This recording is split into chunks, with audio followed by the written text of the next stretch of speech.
तस्मा शास्त्रम परमानंते कार्या व्यवस्थतो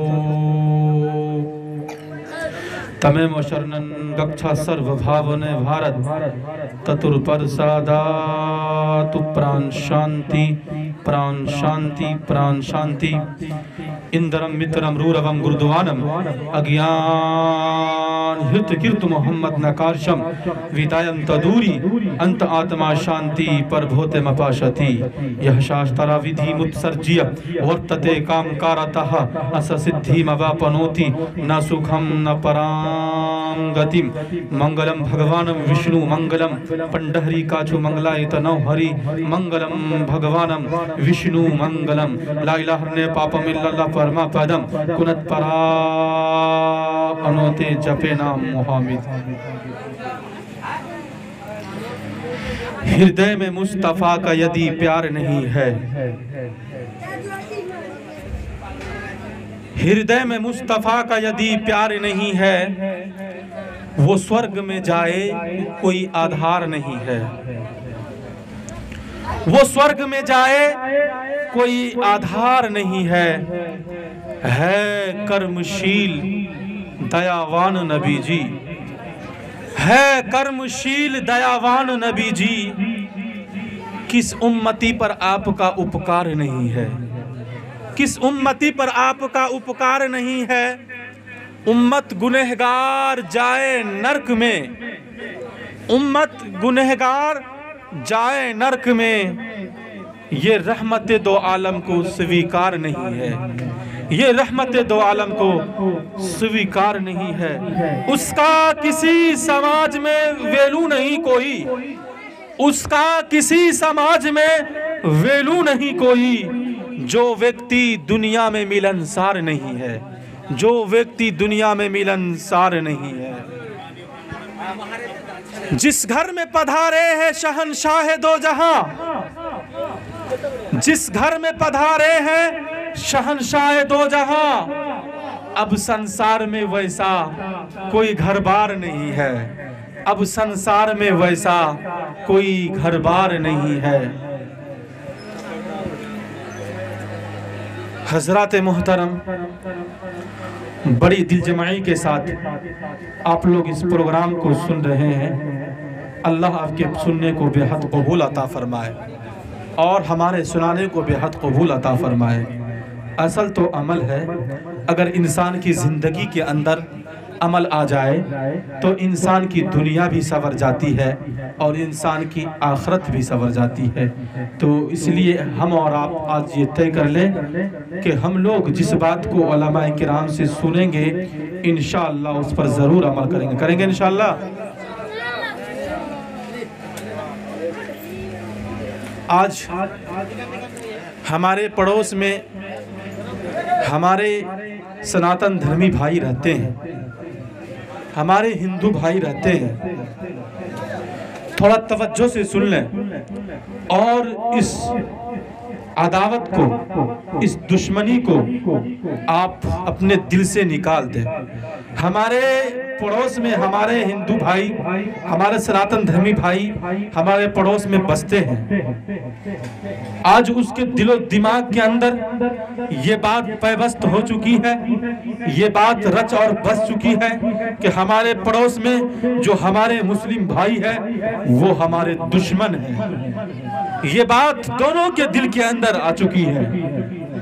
तो नौजवानों याद रखो, ना तो वो हमारे दुश्मन हैं और ना हम उनके दुश्मन हैं, बल्कि हम लोग आपस में भाई भाई हैं। भाई कैसे हैं वो मैं आपको बताने के लिए जा रहा हूं कि जहां से ये पूरी संसार चली, जहां से ये पूरी कायनात चली, जिसको संस्कृत ने मनु जी कहा, क्या कहा? मनु जी कहा, और हजरत हव्वा को शत्रु जी कहा, शत्रुहा जी कहा। वहीं से पूरी कायनात चली तो हम लोग आपस में भाई भाई कहलाने के काबिल बन गए। कह दीजिए सुभान अल्लाह। वो हमारे दुश्मन नहीं है बल्कि वो हमारे भाई हैं। हिंदुस्तान की तारीख शाहिद है। जब तारीख को पढ़ेंगे, तारीख को उठाकर देखेंगे तो तारीख के अंदर भी यही मिलेगा कि जब हिंदू मुस्लिम भाइयों ने एकता का पैगाम दिया था और हिंदू मुस्लिम भाइयों ने एक होकर इसी हिंदुस्तान की सरजमी पर हिंदी मुस्लिम भाइयों ने मिल करके उन अंग्रेजों से लड़ाइयां लड़ी थी और उन अंग्रेजों के छक्के छुड़ा दिए थे और उन अंग्रेजों की गुलामी से हम लोग आजाद हो गए। क्यों आजाद हुए? इसलिए कि हम लोगों ने एकता का पैगाम दिया था और एक होकर उन अंग्रेजों से हम लोगों ने लड़ाइयां लड़ी थी और हम लोगों की वो जीत हुई और हम लोग आज आपस में भाई भाई कहलाने के काबिल बन गए। नौजवानों, ना तो वो हमारे दुश्मन हैं ना हम उनके दुश्मन हैं, बल्कि हम लोग आपस में भाई भाई हैं। हमारे हमारे क्या बाप भी एक है और हमारे रब भी एक है, हमारे परमेश्वर भी एक है, हमारे परमात्मा भी एक है, हमारे ब्रह्मा भी एक है। ये पैगाम कौन दिया? ये पैगाम कौन दिया? आखिरी संदेश था जनाब मोहम्मद रसूलुल्लाह सल्लल्लाहु अलैहि वसल्लम, अंतिम महर्षि ने हम सबको ये पैगाम दिया। क्या पैगाम दिया? कहा कि तुम लोग एक माता पिता के औलाद हो और तुम्हारे ईश्वर, तुम्हारे परमेश्वर, तुम्हारे ब्रह्मा, तुम लोग उनकी पूजा करते हो, उनकी प्रार्थना करते हो, जिनकी तुम लोग परस्तिश करते हो, वो दो नहीं है, वो तीन नहीं है, वो चार नहीं है, वो पांच नहीं है, छह नहीं है, सात नहीं है, बल्कि वो एक है और उसी की हम लोग भक्ति करते हैं। ये पैगाम कहां से मिला?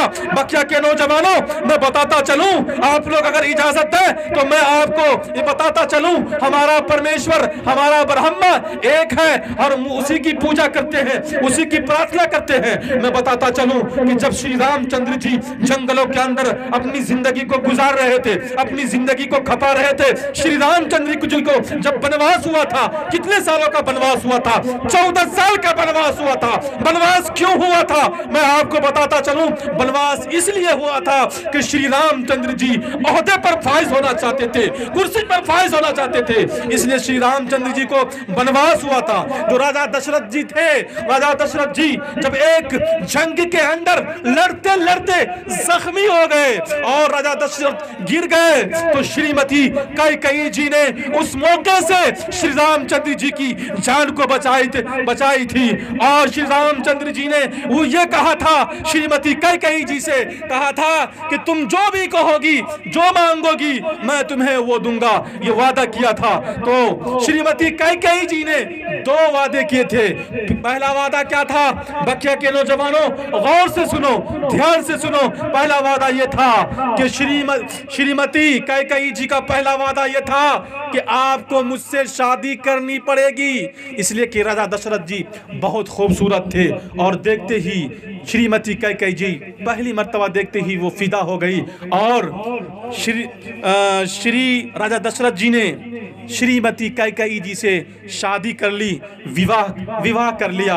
और उसके बाद दूसरा वादा उन्होंने, श्रीमती कैकेयी जी ने दूसरा वादा कहा था कि मैं आपको चंद सालों के बाद दूसरे वादे को मैं आपको बताऊंगा। दूसरा वादा यह था कि श्रीमती कैकेयी जी के एक लड़का जिनका नाम भरत था और वो कुर्सी पर फाइज होना नहीं चाहता था, लेकिन श्रीमती कैकेयी जी ये चाहती थी कि मेरा बेटा कुर्सी पर फाइज हो। और श्रीमती कैकेयी जी ने श्री राजा दशरथ जी से कहा कि आप अपने कुर्सी पर से जब उतरेंगे, आप जब अपने ओहदे पर से उतरेंगे तो हमारे बेटे भरत को आप अपनी कुर्सी पर रखिएगा। और यह कहा था कि जिसको आज दिलो जान से चाहते हैं श्री रामचंद्र जी, उसको 14 साल वनवास के लिए भेजना पड़ेगा। वो माँ बाप के फरमाबरदार थे।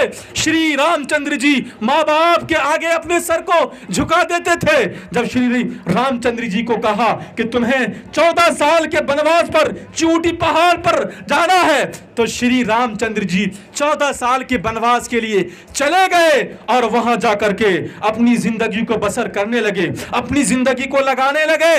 तो श्री रामचंद्र जी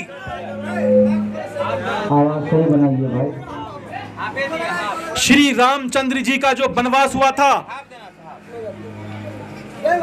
इधर तवज्जो दे भाई, इधर तवज्जो दे, माइक वाला माइक ठीक कर रहा है, आप लोग इधर देखें।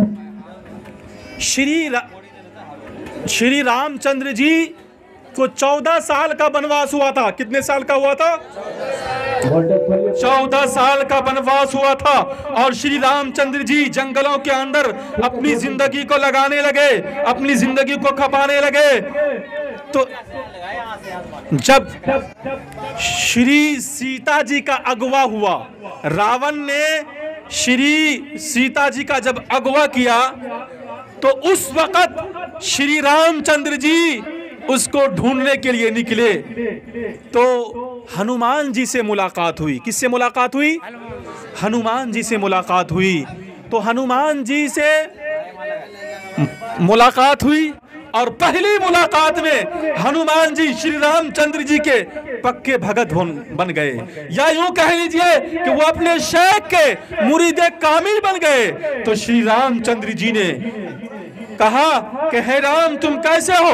तो श्री रामचंद्र जी ने क्या कहा था? बच्चा के नौजवानों सुनो, गौर से सुनो। श्री रामचंद्र जी से हनुमान जी ने यह कहा था कि हे राम मेरी समझ में कुछ नहीं आता, मैं उस ईश्वर परमात्मा की इबादत कैसे करूं, उसकी पूजा कैसे करूं? श्री रामचंद्र जी ने क्या कहा था? कहा क्या है हनुमान, अगर तुम्हें इबादत का तरीका मालूम करना हो, अगर तुम्हें भक्ति करने का तरीका मालूम करना हो, अगर तुम्हें प्रार्थना करने का तरीका मालूम करना हो, तो मुझसे पूछो। श्री रामचंद्र जी ने यह कहा था कि प्रथमा तारका चैवा द्वितीय धनमुच्यते तृतीय कुंडला कारण चतुर अर्थ चंद्र का पंच बिंदु संयुक्ता ओम ज्योति। श्री रामचंद्र जी ने यही पैगाम दिया था। कहा था कि पहले नंबर पर प्रथमा तारक, पहले नंबर पर आप खड़े हो जाइए। बकिया